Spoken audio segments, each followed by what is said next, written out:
Welcome back and thank you very much for staying with us right here on News Today. The Southern African Development Community Group of countries is signing off an economic partnership agreement with the European Union. The deal will amalgamate South Africa's free trade agreement with the EU, which has stood for over 15 years.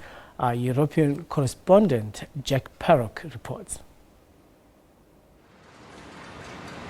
Citrus fruit is one of South Africa's largest exports into the European Union, over 600,000 tonnes every year.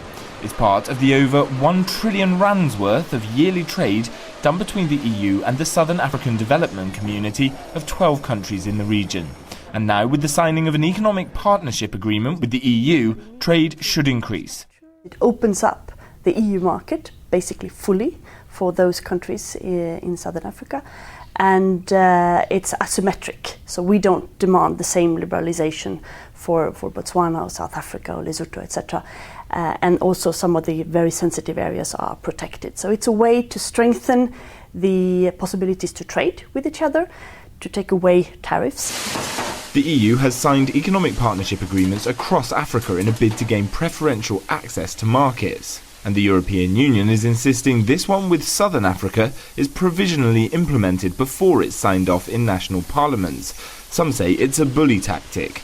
It's saying, look, if we don't provisionally apply the agreement, we are going to withdraw your preferential market access that you had so far.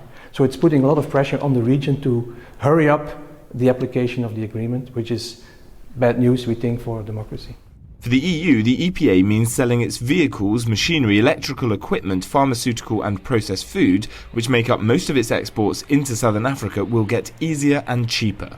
But some fear bringing down trade barriers and opening up markets will mean the EU can muscle out competition in Africa and flood African markets with European products.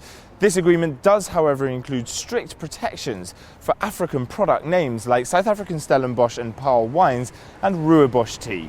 Jack Parrock, SABC News, Brussels.